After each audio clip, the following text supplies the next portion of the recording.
जदि तुम जापर कि जो स्वर को तुम सब अधिक विश्वास करुच ताहा ही तुमको भूल बाटर नौ तेरे तुम कौन से स्वर को छाड़ी दे पार। आश्रम अन्य पार्श्वर गोटे रहस्यमय जंगल थिला। कहुला जे जीए ये जंगल पारी कर से जीवनर सर्वोत्तम उत्तर पाइब एवं से ही जंगल रे गुरु धैर्यनाथ एवं तांका शिष्य अग्निवीर रोते।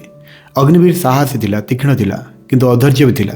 से शीघ्र विजय का लाभ कर, शीघ्र परिचय पाइब, शीघ्र ज्ञान चाहूला। गोटे संध्यारे गुरु कहले आसंता काली आम से रहस्यमय जंगल में प्रवेश करवा, किंतु गोटाए नियम मन रखिबो, जंगल में तुमको डाकुवा कौन स्वर को विश्वास करू ना। अग्निवीर हसिला, गुरुदेव मु केबे भय करेनी। जेतेबेले से जंगल में प्रवेश कले पवन अग्निवीर नाम रखिला। अग्निवीर तमें मोर बहुत पसंद। से अटकी गला, किंतु गुरु चलता जमती किसी शुणी ना।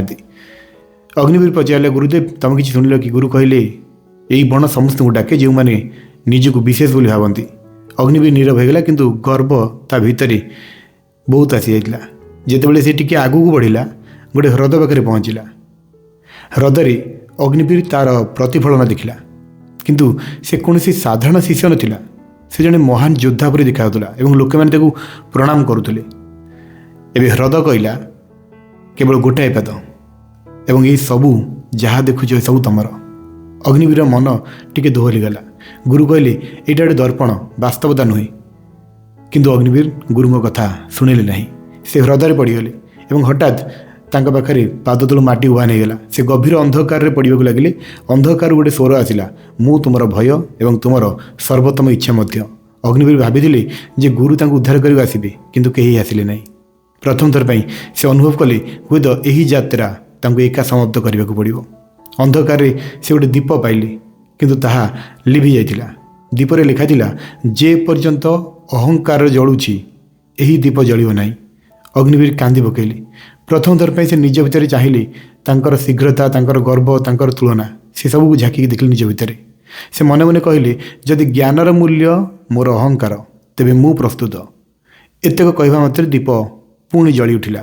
दीप जलिबा मात्रे अंधकार उभा नहीं गला।